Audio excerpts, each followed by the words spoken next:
Hello everyone, welcome back to my channel. पहले part में जैसे हमने देखा था, इबो जान का ट्रस्ट हासिल कर लेता है और जब रात को इबो सो रहा होता है तो कोई उसके पास आता है, उसको ब्लैंकेट उड़ाता है और उसके बालों पे किस करता है। तो चलो अब आगे का पार्ट शुरू करते हैं। जब हाई कुवन सुबह 4 बजे घर आता है तो वो बहुत ज़्यादा थका होता है।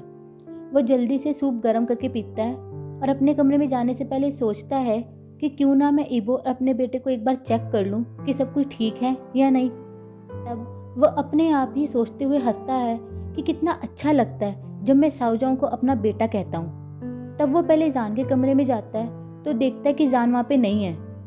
तो वो सोचता है हो सकता है कि जान लाइब्रेरी में हो, तो ये सोच कर वो वहाँ पे भी चेक करने जाता है, पर जान वहाँ पर भी नहीं होता। तो फिर वो बनी हाउस को देखता है जिसका लॉक खुला होता है और वहाँ पे बनी भी नहीं होता।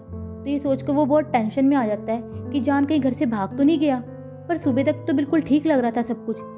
ये सोचकर वो इबो के कमरे में जाता है तो देखता है कि बेड पर बैक फेस करके उसका भाई सो रहा है। लेकिन जब वो पास जाके देखता है तो वो इबो नहीं बल्कि शाओजान होता है। तब उसे थोड़ी राहत मिलती है कि जान घर में ही है। फिर उसके बाद वो उसके फोरहेड पे किस करता है और फिर रूम की दूसरी तरफ देखता है तो इबो टेबल पे सिर रख के सोया होता है। वो उसके पास जाता है, उसको ब्लैंकेट उड़ाता है और उसके सिर पे हाथ फेरकर उसके बालों में किस करता है। तब वो भी अपने कमरे में जाके फटाफट ब्लैंकेट लाता है, अपना पिल्लो लाता है और वहीं फ्लोर पर सो जाता है। सुबह 8 बजे इबो सबसे पहले उठता है और सोचता है कि जान को बिना जगाए वो कमरे से निकल जाए। पर जैसे ही वो आगे बढ़ता है तो उसके पैर किसी से टकराते हैं और वो गिरते गिरते बचता है। तो देखता है कि ज़मीन पे उसका भाई सो रहा है। वो सोचता है कि भाई यहाँ क्यों सो रहे हैं, क्या वो इतनी टेंशन में थे कि वो यहीं पे सो गए। तभी वो देखता है कि जान भी उठ गया होता है। तो वो जान को इशारे से कहता है कि बिना शोर मचाए कमरे से बाहर चलते हैं क्योंकि भाई अभी ज़मीन पे सो रहे हैं। तो वो अपना हाथ जान की तरफ बढ़ाता है कि वो उसे अपने साथ बाहर ले जाए और जान का वेट करता है कि वो उसके हाथ का रिस्पॉन्स करे। जब वो कोई रिस्पॉन्स नहीं करता तो वो उदास होकर अपना हाथ वापस लेने वाला होता है। तभी जान उसका हाथ अचानक से पकड़ लेता है। इब्बू को इतनी खुशी होती है कि उसे लगता है कि वो कहीं खुशी के मारे रो ही ना दे। तब दोनों चुपचाप बाहर आते हैं और सोचते हैं कि अब उन्हें क्या करना चाहिए। तब इब्बो कहता है चलो हम दोनों मिलकर ना ब्रेकफास्ट बनाते हैं और ब्रेकफास्ट में पैनकेक बनाते हैं। तो दोनों के दोनों किचन में जाते हैं तो इब्बो बड़े अच्छे से पैनकेक बनाता है। तो जान इशारे से कहता है कि मैं भी ट्राई करूँगा। पर जैसे ही जान पैनकेक को पकाने के लिए उछालता है तो वो ज़मीन पे गिर जाता है। तब जान उदास हो जाता है।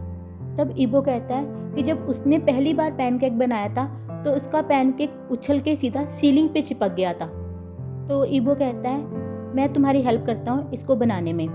फिर दोनों मिलके ब्रेकफास्ट बनाते हैं और कुवन दूर से सब कुछ देख के बहुत खुश हो रहा होता है। जब वो देखता है कि ब्रेकफास्ट रेडी हो गया तो वो उन दोनों लड़कों के पास आके कहता है गुड मॉर्निंग और कहता है कि खुशबू तो बहुत अच्छी आ रही है, मुझे तो बहुत भूख लगी है, तो चलो पहले ब्रेकफास्ट ही करते हैं। ब्रेकफास्ट करते हुए कुवन जानबूझ के पूछता है कि ये पैनकेक बनाए किसने है वैसे। तो इबो कहता है कि ये सब जान ने बनाए हैं, मैंने तो बस थोड़ी सी उसकी हेल्प की थी। और फिर जान की तरफ देखकर आंख मारता है तो जान शर्मा के लाल हो जाता है। तब कुवन हंसते हुए कहता है थैंक यू जान, पर मुझे ये बताओ कि ये आधा पका हुआ पैनकेक फ्लोर पर कैसे गिरा। इस पर जान बहुत एम्बैरेस्ड फील करता है। तो कुवन कहता है कोई बात नहीं, जब इबो ने पहली बार बनाया था तो उसका तो सीलिंग पे चिपक गया था और उससे आगे जो हुआ वो तो और भी मज़ेदार था। तो इबो कहता है कि भैया आप ये सब कुछ जान को क्यों बता रहे हो, ये कोई फ़नी नहीं था। तो कुवन कहता नहीं वो फ़नी ही था। लुक जान, तुम्हें पता है सफाई करते हुए वो पैनकेक सीधा इबो के बालों पे गिर गया और उसके बालों में ही चिपक गया और बड़ी मुश्किल से निकला था। तो जान ये सुनकर फिर ज़ोर ज़ोर से हंसने लगता है। उसे देख के वो दोनों भाई भी मुस्कुराते हैं। तो कुवन सोचता है अब वो सच में वापस आ गया है। ब्रेकफास्ट के बाद कुवन अपने एक कॉलीग को फ़ोन करता है कि अगर वो फ्री है तो वो उसे मिलना चाहता है और जान भी उसके साथ होगा क्योंकि उसका पूरा बॉडी चेकअप करना है। दूसरा डॉक्टर जो है उसका नाम वांगी जो है और वो पूछता है कि क्या इबो भी तुम्हारे साथ में आएगा। तो कुवन कहता है हाँ हाँ इबो भी आएगा क्योंकि जान अब इबो के साथ कुछ ज़्यादा कंफर्टेबल फील करता है। पर प्लीज़ तुम इबो को ज़्यादा तंग मत करना। मैं मानता हूँ कि इबो बहुत हैंडसम है, पर तुम उसके साथ कम मजाक किया करो, उसे अच्छा नहीं लगता। तभी दोनों लड़के कुवन के पास आते हैं तो इबो पूछता है कि आप किससे बात कर रहे हो भैया। तो कुवन कहता है तुमको डॉक्टर जो याद है? तो इबो कहता है हाँ मुझे याद है, मैं उन्हें कैसे भूल सकता हूँ। वो हमेशा मुझे इतनी ज़ोर से हक करते हैं कि मेरी तो जान ही निकल जाती है, पता नहीं उनकी प्रॉब्लम क्या है। तो कुवन हंसते हुए कहता है बस वो तुमको बहुत पसंद करता है क्योंकि तुम इतने हैंडसम जो हो, और आज हमने उससे मिलने जाना है कि जान का फुल बॉडी चेकअप करवाना है। तो जान ये सुन के डर जाता है और इबो के पीछे छिप जाता है। तो कुवन कहता है जान इसमें डरने वाली कोई बात नहीं है, मैं भी वहाँ रहूँगा और इबो भी तुम्हारे साथ ही होगा, हम बस ये चाहते हैं कि तुम बिल्कुल ठीक रहो। इस पर जान हाँ कर देता है। कुवन इबो से पूछता है इबो तुमने माँ का ब्रेसलेट अपने पैर में क्यों पहन रखा है? तो इबो कहता है कि इसकी आवाज़ सुनकर जान को पता चल जाए कि मैं कमरे में आ रहा हूँ। तब कुवन कहता है कि चलो हम सब मिलके शॉपिंग पे चलते हैं। मार्केट में पहुंचकर कुवन कहता है कि मुझे जान के कमरे के लिए ना बहुत सारी चीज़ें खरीदनी है, तो तुम दोनों हेयर ड्रेसर अंकल जेम्स के पास चले जाओ और अपने बालों की कटिंग करवा लो। जाने से पहले कुवन जान को हक करता है तो जान को थोड़ा नर्वस फील होता है। तो कुवन को ये समझ में आता है कि जान थोड़ा नर्वस फील कर रहा है, तो वो उसे छोड़ देता है। तभी इबो कंप्लेन करता है मुझे भी एक हक चाहिए, मुझे क्यों नहीं कभी कोई हक करता है। तब कुवन कहता है ड्रामा बंद करो लिटिल ब्रदर, आओ मैं भी तुम्हें हक करता हूँ। तो इबो कहता है अब नहीं मुझे चाहिए, आपने मुझे ड्रामेबाज क्यों कहा? तो कौन कहता है क्योंकि तुम सच में ड्रामेबाज हो इसलिए। तब जान ये सुन के हंसने लगता है। तो इबो कहता है जान अब तुम भी भैया का साथ दोगे, और इसके बाद कौन वहाँ से हंसते हुए चला जाता है। तो इबो जान से पूछता है क्या मैं सच में इतना ड्रामेबाज हूँ? तो जान हंसते हुए मना कर देता है और फिर खुद आगे आके जल्दी से इबो को एक शॉर्ट हक दे देता है। इस पर इबो सरप्राइज होकर वहीं पे फ्रोज हो जाता है और फिर जल्दी से अपने आप को नॉर्मल होकर जान के हेयर को रफल करता है और कहता है थैंक्स फॉर हगिंग मी। चलो अब अंकल जेम्स के पास चलते हैं। तो इबो जान के साथ शॉप पर जाता है और कहता है अंकल जेम्स, मैं इबो, कहाँ हो आप? जेम्स जान को पहले आते हुए देखता है तो सोचता है कि वही इबो है। तो कहता है इबो तुम इतने पतले कैसे हो गए? मैंने कहा था ना कि तुम दूध पिया करो, पर तुम तो मुझे कभी सुनते ही नहीं हो। तब इबो कहता है अंकल पहले आप अपना चश्मा लगाओ, फिर देखकर बोलो कि आप क्या बोल रहे हो। तब अंकल जेम्स चश्मा पहनते हैं और जान को देखकर कहते तुम पतले ही नहीं हुए बल्कि तुमने अपना फेस भी बदलवा दिया। इबो जब मैं तुमको कहता था कि तुम हैंडसम नहीं हो तो इसका मतलब ये नहीं था कि तुम अगली हो और अपना फेस ही चेंज करवा दो। क्या तुम्हारे भाई को पता है कि तुमने ये सब कुछ करवा लिया है? तो इबो कहता है अंकल अब बूढ़े हो गए हो, मैं यहाँ हूँ और ये शाओजॉ हैं। तब अंकल जेम्स जान को देख के कहते हैं ये तो बहुत ही हैंडसम है और ये तो तुमसे भी ज़्यादा हैंडसम है। तो इबो चिल्लाकर कहता है कि मैं भी हैंडसम हूँ। तो अंकल कहते हैं फिर मैं भी ऐसे बूढ़ा नहीं हूँ, और वैसे भी ये शाय बॉय है कौन? तो इबो कहता है ये कल से मेरा नेफ्यू है। तो अंकल कहते हैं नेफ्यू, वो भी कल से? ओह गॉड, ये मत कहना कि तुम्हारा असर तुम्हारे भाई पर भी हो गया है और उसने किसी को किडनैप करके उसे अपना बेटा बना लिया है। तो शाओजॉ तुम मुझे जल्दी से बताओ क्या ये सब कुछ तुम्हारे साथ हुआ है? मैं अभी पुलिस को फ़ोन कर देता हूँ। और फिर जोर जोर से हंसना शुरू कर देता है। ये सुनकर इबो कहता है सॉरी शाओजॉ, मैं तुम्हें बताना भूल गया कि जो अंकल है ना ये बहुत ही अजीब हैं। तो इस पर जेम्स कहता है कि ना तो मैं बूढ़ा हूँ और ना ही मैं अजीब हूँ, तो फिर ये शाओजॉ आया कहाँ से है? कोई मुझे ये तो बताए। तो इबो कहता है मेरे भैया ने कल ही इसे अडॉप्ट किया है और ये कल ही 16 साल का हुआ है और आज ये यहाँ पे अपना हेयर कट लेने आया है। तो अंकल जेम्स कहते हैं कि शाओजॉ अगर कल तुम्हारा बर्थडे था तो आज मैं तुम्हारी कटिंग फ्री करूँगा। ये सुनकर जान डर जाता है और इबो के पीछे छिप जाता है। तो अंकल कहते हैं ये सच में कितना शाय है। तो इबो कहता है हाँ ये शाय है और ये बोल भी नहीं सकता।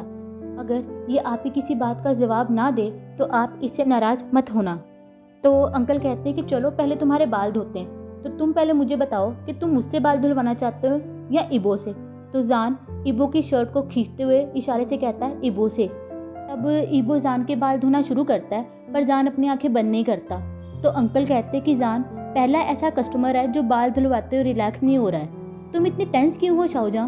पर जान इसका कोई भी रिएक्ट नहीं करता, बस इधर उधर देखता रहता है। तो इबो जान के कान में धीरे से कहता है कि शाओजॉ रिलैक्स, मैं यहाँ हूँ, तुम मुझ पर ट्रस्ट करते हो ना? तो जान हाँ में अपना सिर हिला देता है। तो इबो कहता है फिर अपनी आंखें बंद कर लो, मैं तुम्हें प्रोटेक्ट करूँगा और कोई भी तुम्हारे साथ कुछ नहीं करेगा, स्पेशली अंकल जेम्स। तो जान अपनी आंखें बंद कर देता है। तो अंकल सोचते हैं कि इबो ने ऐसा क्या कहा उसे कि वो इतना रिलैक्स हो गया। तब अंकल जेम्स जान को कहते हैं कि तुम्हारे बाल तो बहुत सॉफ्ट और सुंदर हैं, क्या तुम सच में इन्हें कट करवाना चाहते हो? तो ये सुन के जान अपनी आंखें खोल देता है और इबो की तरफ देखता है और इशारा करता है कि जैसे उसे ऐसे बाल कटवाने हैं। अब इबो भी हंसते हुए कहता है कि सच बताऊं तो मुझे भी शॉर्ट हेयर ही पसंद है, क्योंकि वो जल्दी वॉश हो जाते हैं। सोचो किसी दिन शाम को तुम अपने हेयर वॉश करके वाइट बाथरोब पहनकर लंबे बाल लेकर मेरे सामने आ जाओ तो मैं तो पेंट में ही शिट कर दूंगा। और ये कहते हुए वो जान की तरफ देख के आंख मारता है। अब जान स्माइल करने लगता है तो जेम्स ये देख के मुस्कुराता है और सोचता है कि हमारा इबो आज कितना अलग लग रहा है। लगता है वो इस लड़के को बहुत पसंद करता है। तो इबो इसके बाद जान के बाल पोंछता है और अंकल को कहता है कि अंकल अब आप इसके हेयर कट कर दो, और खुद जान के पास बैठ जाता है। जेम्स धीरे से इबो के कान में बोलता है, तुम दोनों साथ में ना बहुत अच्छे लगते हो। ये सुनकर इबो का फेस शर्म से बिल्कुल लाल हो जाता है, पर वह अंकल को कोई जवाब नहीं देता और अंकल फिर जान की कटिंग करना शुरू कर देते हैं। थोड़ी देर के बाद कोन भी वहाँ पे आ जाता है और इबो के पास जाके बैठ जाता है। जब कटिंग हो जाती है तो उसके बाद जान शॉर्ट हेयर में पहले से भी ज़्यादा हैंडसम लगता है कि सब के सब लोग उसे देखते रह जाते हैं। जान कोन के साथ अंकल को कटिंग के लिए थैंक यू कहता है और फिर भाग के इबो के पास आ जाता है और अपने बालों की तरफ इशारा करता है कि इबो मेरे बालों को देखो। वो जान की तरफ देखता ही रह जाता है और फिर कहता है, जान तुम तो पहले से भी ज़्यादा हैंडसम लग रहे हो। ये सब देख के कोन स्माइल करता है और सोचता है कि भाई मैं तुम्हें देख के बहुत खुश हूँ, इस जन्म में सब कुछ पहले से अलग होगा। तभी अंकल कोन को कहते हैं, तुम्हें नहीं लगता कि ये दोनों एक दूसरे को बहुत सूट करते हैं? तो कोन कहता है, क्या अंकल? तो अंकल कहते हैं, सॉरी, मैं मानता हूँ कि इस कंट्री में लोग इस तरह के रिलेशनशिप को एक्सेप्ट नहीं करते हैं, पर ये दोनों सच में एक दूसरे के साथ बहुत अच्छे लग रहे हैं और मुझे लगता है कि तुम्हारा भाई भी शाओजाओ को बहुत पसंद करता है, बस अभी इबो को इस बात का एहसास नहीं है। तभी कोन की आंखों में आंसू आ जाते हैं और वो सोचने लगता है, अंकल पहले जन्म में आप वांजी को कितना पसंद करते थे, पर आपने उसके प्यार को कभी एक्सेप्ट नहीं किया। इस जन्म में मैं बहुत खुश हूँ कि आपने उसके प्यार को एक्सेप्ट कर लिया है। जान मेरा बेटा है और इबो मेरा भाई है। अगर फ्यूचर में जान भी इबो के लिए सेम फील करता है तो मैं उन दोनों की पूरी हेल्प करूँगा। आज के लिए बस इतना ही। तो अब आप मुझे ये बताइए कि क्या इबो को एहसास होगा कि वो सच में जान से प्यार करने लगा है? अगर आपको मेरी वीडियो अच्छी लगी हो तो प्लीज़ इसे लाइक करना और मेरे चैनल को सब्सक्राइब कर देना। Bye, thank you.